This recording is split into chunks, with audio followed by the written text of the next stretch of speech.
14 जनवरी की एक सूचना हम कर दें।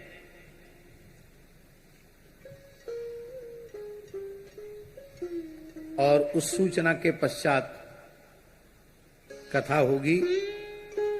14 जनवरी को षठ तिला एकादशी है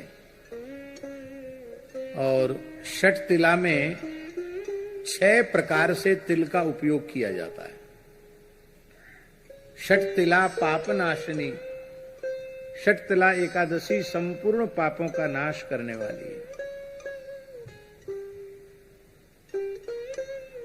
क्या करना चाहिए 6 प्रकार से तिल का उपयोग? ध्यान से सुने।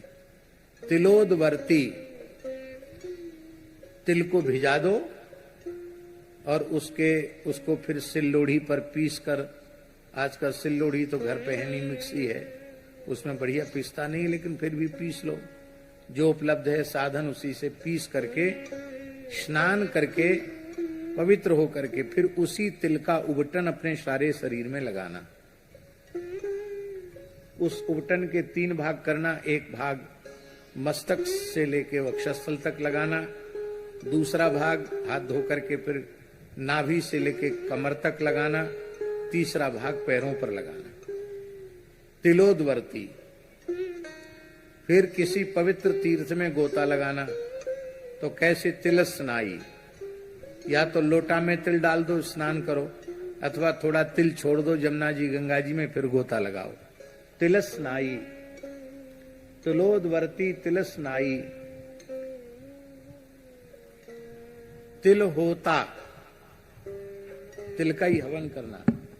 तिल होता और तिलोदकी, तिल हाथ में लेकर के पितरों का तर्पण आदि करना। तिल लेकर तिल से ही तर्पण करना। देवर्षि पितृ तर्पण तिल से ही करना। यद्यपि तर्पण में तिल की अनिवार्यता है, लेकिन षठ तिला को विशेष रूप में।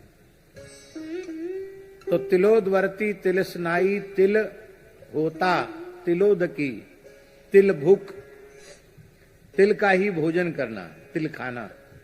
यद्यपि तिल सप्त धान्य में आते हैं, लेकिन चूंकि एकादशी का नाम ही षठ तिला है, इसलिए उस दिन व्रत में तिल ग्राह्य है। अन्य एकादशियों पर तिल ग्राह्य नहीं है व्रत में, किंतु केवल षठ तिला एकादशी पर तिल खाया जाना चाहिए। तिल भुक, तिल भोजन करना। और तिल दाता च, कम से कम 1 सवा सेर तिल, और उसको दक्षिणा सहित सामर्थ्य हो तो उसमें स्वर्ण रख करके तब किसी पवित्र ब्राह्मण को दान करना। इस प्रकार से तिल दाता और तिल भुक, तिल दाता च, षठ तिला पापनाशनी, ये 6 प्रकार से तिल का उपयोग करने से संपूर्ण जीवन के पाप नष्ट हो जाते हैं। भगवान यज्ञवाराह के पसीने से तिल की उत्पत्ति हुई है, इसलिए तिल को बहुत पवित्र माना गया है। जब सूर्य मकर राशि में प्रवेश करते हैं और 1 मास तक मकर राशि में रहते हैं, प्रतिदिन तिल का उबटन लगाकर स्नान करना चाहिए। इतने से ही वह वैकुंठ का अधिकारी हो जाता है, इतना पवित्र होता है तिल। ऐसा भी पुराणों में लिखा है, कोई अत्यंत निर्धन व्यक्ति वो तिल भी न जुटा सकता हो तो क्या करे? बोले जब तक सूर्य मकर राशि में है, तिल तिल कहकर स्नान कर ले तो भी वो मुक्त हो जाएगा। इतना तिल का महात्म्य है। तिल का दान महादान कहा जाता है। और यह एक बहुत बड़े संयोग की बात है कि हम समझते हैं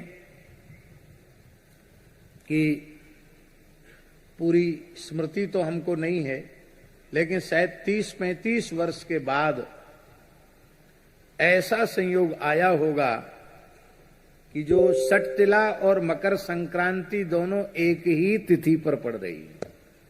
मकर संक्रांति भी वही उसी दिन और षठ तिला एकादशी भी उसी दिन। ऐसे कई कई दुर्लभ योग उस दिन पड़ रहे हैं। इसलिए इस बार की जो मकर संक्रांति है और षठ तिला है, ये विशेष पुण्यप्रदा है। बहुत से लोगों का प्रश्न है कि महाराज संक्रांति को हम लोग अन्नदान करते हैं, अब क्या करेंगे, अन्नदान कैसे करेंगे? क्योंकि एकादशी है, तो अन्नदान के प्रतीक के रूप में तिल दान करें उस दिन। और जो अन्नदान करना है उस अन्न का संकल्प करके रख लें और दूसरे दिन द्वादशी आने पर अन्नदान करें। भोज भंडारा भी कराना हो तो द्वादशी को ही करावें, ऐसा है। ये षट तिला संपूर्ण पापों का नाश करने वाली है और संक्रांति तो अक्षय पुण्य को देने वाली होती ही है। 14 जनवरी को मध्याह्न में लगभग 3:13 से एकादशी का और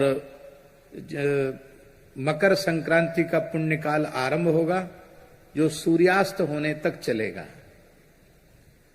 तो वैसे संक्रांति में भी विशेष रूप में मकर संक्रांति के अवसर पर समुद्र स्नान की बड़ी महिमा है। संभव हो तो तापी सिंधु संगम में, और उतना संभव न हो तो केवल समुद्र स्नान करना बहुत ही पुण्यप्रद है, ऐसा समझना चाहिए। श्री सीताराम प्रतिदिन सत्संग एवं दर्शन के लिए श्री महाराज जी के ऑफिशियल चैनल को जरूर सब्सक्राइब करें।